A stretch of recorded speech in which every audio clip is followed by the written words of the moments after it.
ورحمة الله وبركاته نحمد الله العظيم ونصلي على رسوله الكريم أما بعد அன்பான பெரியோர்களே, ஜமாத்தார்களே, அல்லாஹ்வின் கிருபையால் ஃபஜ்ருடைய தொழுகையை இமாம் ஜமாஅத்தோடு தொழுதுவிட்டு குர்ஆனின் விளக்கங்களை தெரிந்து கொள்வதற்காக நாம் அமர்ந்திருக்கிறோம். ரப்பு சுப்ஹானஹு வ தஆலா நம்முடைய எல்லா அமல்களையும் பரிபூர்ணமாக கபூல் செய்வானாக. ஆமீன். எல்லாம் வல்ல அல்லாஹ்வின் ரஹ்மத்தும் மேலான மக்ஃபிரத்தும் நம் அனைவர்கள் மீதும் முழுமையாக வந்து சேரட்டுமாக. ஆமீன். ரப்புல் ஆலமீன் இன்றைய நாளை கைர் பரக்கத்துகள் நிறைந்த நாளாக, கெட்ட முடிவுகளை விட்டும் முசீபத்துகளை விட்டும் அல்லாஹ்வின் படைப்புகளின் தீங்குகளை விட்டும் திடீர் மரணங்கள் ஆபத்துகளை விட்டும் பாதுகாப்பு பெற்ற நாளாக இந்த நாளை அல்லாஹ் நம் அனைவர்களுக்கும் அமைத்து தருவானாக. ஆமீன். சங்கையானவர்களே, வஷம்சி வல்லுஹாஹா என்கிற சூறாவை குறித்து இன்றைக்கு நாம் தெரிய இருக்கிறோம். இந்த சூறா எதற்காக இறக்கப்பட்டது? இந்த சூறா கூறக்கூடிய விஷயம் என்ன என்றால், சமூது என்று ஒரு கூட்டத்தார்கள் இருந்தார்கள். சமூது, இப்போ நாமெல்லாம் ஒரு கூட்டம். நம்ம கூட்டத்திற்கு பெயர் உம்மத்தே முஹம்மதியா. இதே போன்று சமூது என்று ஒரு கூட்டம் இருந்தார்கள். அவர்கள் யார் என்றால் சாலிஹ் நபியினுடைய கூட்டம். சாலிஹ் நபி அவர்கள் உலகத்திற்கு நபியாக அனுப்பப்பட்டு அவர்கள் வாழ்கிற போது வாழ்ந்தவர்களுக்கு பெயர் தான் சமூது கூட்டத்தார்கள் என்று பெயர். இந்த கூட்டம் சாலிஹ் அலைஹிஸ்ஸலாம் அவர்களை ஈமான் கொள்ள மறுத்தார்கள். கொஞ்சம் பேர் ஈமான் கொண்டாங்க. ஆனால் பெரும்பான்மையான மக்கள் சாலிஹ் நபியை நிராகரித்தார்கள். நபி என்று கூட பார்க்காமல் நிறைய தொந்தரவும் கொடுத்தார்கள். எந்த தொந்தரவையும் பொருட்படுத்தாமல் நபியுனா சாலிஹ் அலைஹிஸ்ஸலாம் அவர்கள் அந்த மக்களுக்கு அல்லாஹ்வை பற்றி, இந்த தீனை பற்றி, ஓரிரை கொள்கையை பற்றி எடுத்து சொல்லிக்கொண்டே இருந்தார்கள். ஓயாமல், தொய்வே இல்லாமல். ஒரு கட்டத்தில் அந்த சமூக கூட்டத்தார்கள் எல்லோரும் வந்து சாலிஹ் நபியிடத்திலே, சாலிஹே, உங்களை நாங்கள் நபியாக ஏற்றுக்கொள்ள வேண்டும் என்றால் நாங்கள் செய்ய சொல்லக்கூடிய ஒரு காரியத்தை நீங்கள் செய்வீர்களா? உங்களுடைய ரப்பு செய்து காட்ட முடியுமா அவனுக்கு என்றெல்லாம் கேட்டார்கள். அந்த காரியத்தை மட்டும் நீங்கள் செய்துவிட்டால், உங்கள் ரப்பின் உதவியோடு நீங்கள் செய்துவிட்டால் நிச்சயம் நாங்கள் என்ன செய்கிறோம்? உங்கள் ரப்பை ஈமான் கொள்கிறோம், உங்களையும் ஈமான் கொள்கிறோம் என்று சொல்லி, அது என்ன காரியம்? ஒரு குறிப்பிட்ட ஒரு கரும்பாறையை சுட்டி காண்பித்தார்கள். அதோ இருக்கு இல்லையா அந்த கரும்பாறை, அந்த பாறை ரெண்டாக வெடிக்க வேண்டும். அந்த பாறைக்கு உள்ளே இருந்து ஒரு ஒட்டகம் வர வேண்டும். அது என்ன ஒட்டகம்? பெண் ஒட்டகம் வர வேண்டும். அது எப்படிப்பட்ட பெண் ஒட்டகம்?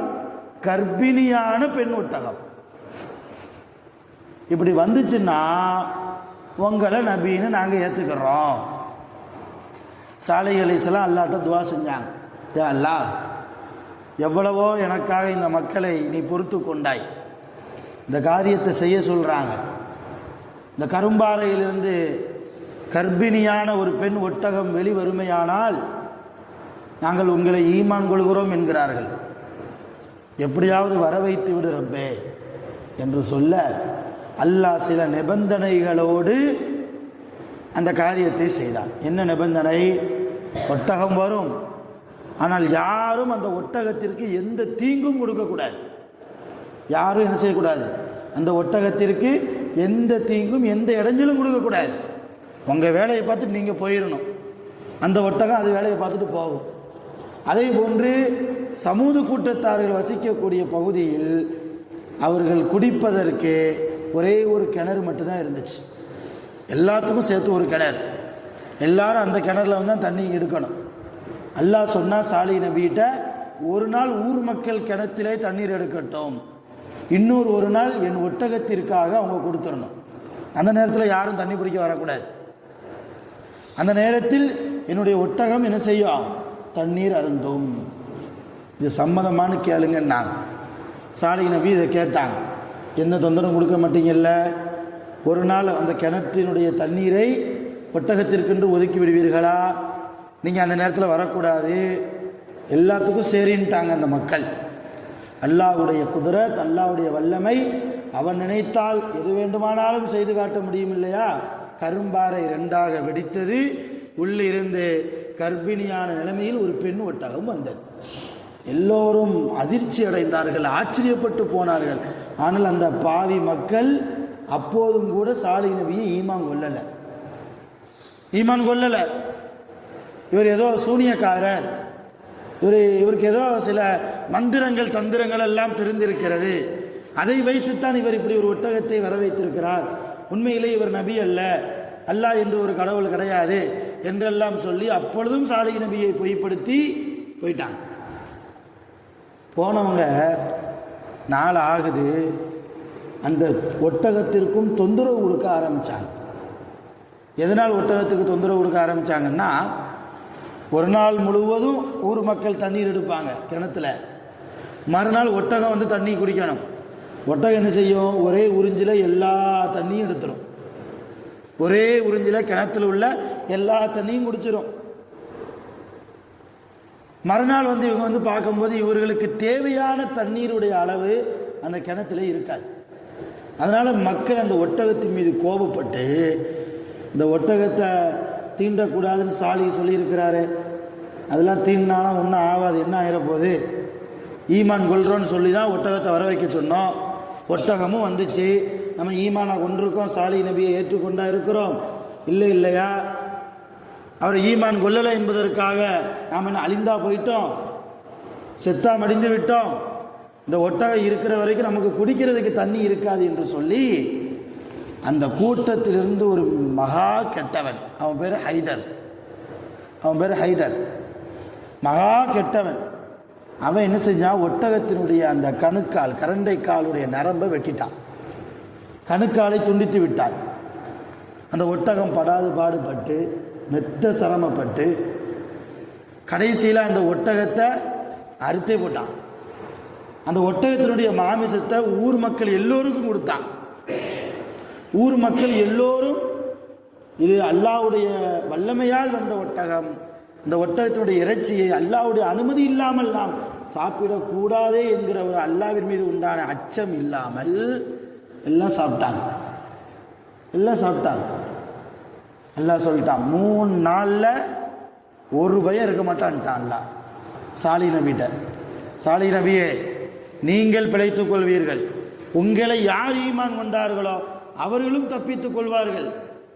என்னுடைய ஒட்டகத்தை சித்திரவதை செய்து என் வாக்கை மீறி நடந்த அந்த பாவி மக்களை நான் விடமாட்டேன், 3 நாள் அழிச்சிருவேன் நான்லாம். சாலிஹ் நபி அப்பவும் போய் சொன்னாங்க மக்கள்கிட்ட, எட பாவிகளா, என்ன காரியம் செஞ்சிட்டீங்க, அல்லாஹ்வுடைய கோபத்தை அல்லவா சம்பாதித்து விட்டீர்கள், இன்னும் 3 நாட்களில் அல்லாஹ் உங்களை அழித்து விடுவானே, இப்பொழுதும் ஒன்று கெட்டு போவதில்லை, அல்லாஹ் மன்னிக்க கூடியவன், அவனிடத்தில் தௌபா செய்து ஈமானுக்குள்ள வாங்கப்பா. அப்பமும் ஈமானுடைய தாவாவை எடுத்து வைத்தார்கள் சாலிஹ் அலைஹிஸ்ஸலாம். அப்பவும் ஏற்றுக்கிடல. சாலிஹ் நபி அப்போ தான் சொன்னாங்க, 3 நாளில் நீங்கள் அழிஞ்சு போவீங்க, நாளையிலிருந்து கவுண்டிங் ஸ்டார்ட் ஆகுது. முதல் நாள் காலையில் நீங்கள் தூங்கி எழுகிற போது உங்கள் முகம் மஞ்சள் நிறத்தில் இருக்கும். 2வது நாள் நீங்கள் காலையில் தூங்கி எழுகிற போது உங்கள் முகம் சிகப்பு நிறத்தில் இருக்கும். 3வது நாள் நீங்கள் தூங்கி எழுகிற போது உங்கள் முகமெல்லாம் கருமை நிறத்தில், கருப்பு நிறத்தில் மாறி போகும். மிக கொடூரமான முறையில் நீங்கள் அழியத்தான் போகிறீர்கள் என்று சொல்லிட்டு போயிட்டாங்க. சாலிஹ் நபி சொன்ன மாதிரியே முதல் நாள் அவர் முகமெல்லாம் மஞ்சள் நிறமாக மானது, 2வது நாள் சிகப்பு நிறம், 3வது நாள் காலையில் கருப்பு நிறம். அந்த சாயந்தர நேரம், 3வது நாள் சாயந்தர நேரம் வந்தபோது மிகப்பெரிய நிலநடுக்கம், பூமி அதிர்ந்து கொடுத்து வானத்திலிருந்து மிகப்பெரிய சப்தம். கொஞ்சம் இடி பயங்கரமாக இடித்தாலே நம்மளால் அந்த சத்தத்தை ஜீரணிக்க முடியாது இல்லையா? அல்லாவுடைய அதாபி இறங்குமோ, அல்லாவுடைய கோபப்பார்வையோ. அதனால தான் ரசூலுல்லாஹ் ரொம்ப இடி இடிச்சிச்சுன்னா அவங்களுக்கு பயமாக இருந்துச்சுன்னா தஸ்பீஹ் செஞ்சுக்கோங்கன்னாங்க ரசூலுல்லாஹ். சுப்ஹானல்லாஹ் சொல்லுங்க, லா ஹவ்ல வலா குவத்த இல்லா பில்லாஹ் சொல்லுங்க. அது அல்லாஹ்வுடைய தண்டனையாக கூட இருக்கலாம். அதிலிருந்து நீங்கள் தப்பித்துக் கொள்வதற்கு அல்லாஹ்வை அதிகமாக புகழ்ந்து கொள்ளுங்கள், தஸ்பீஹ் செய்யுங்க, இஸ்திக்பார் செய்யுங்கன்னாங்க ரசூலுல்லாஹ். இந்த இடியை விட மிக பயங்கரமான அளவுக்கு வானத்திலிருந்து மிக கொடுமையான சப்தம் கேட்க மக்கள் எல்லாம் மடிந்து போனார்கள், அழிந்து போனார்கள். இந்த வரலாறை பேசக்கூடியது தான் இந்த சூரா வஷம்சி வல்லுஹாஹா. அல்லாஹ் 7 விஷயங்கள் மீது சத்தியமிட்டு இந்த வரலாறை மிக சுருக்கமாக ஒரு 15 ஆயத்தில் அல்லாஹ் சொல்கிறான். என்ன சொல்கிறான் என்பதை நாளை இன்ஷா அல்லாஹ் நாம் தெரிந்து கொள்வோம். வல்ல ரஹ்மான் குர்ஆனின்படி வாழ்வதற்கு, அவனை பயந்து வாழ்வதற்கு நம் அனைவர்களுக்கும் நிரப்பமாக அருள் செய்வானாக. ஆகிர் தஅவானா அல்ஹம்துலில்லாஹி ரப்பில் ஆலமீன். சுப்ஹானல்லாஹி வ பிஹம்திஹி, சுப்ஹானக்கல்லாஹும்ம வ பிஹம்திக, அஷ்ஹது அன் லா இலாஹா இல்லா அன்த, அஸ்தக்ஃபிருக வ அத்தூபு இலைக்.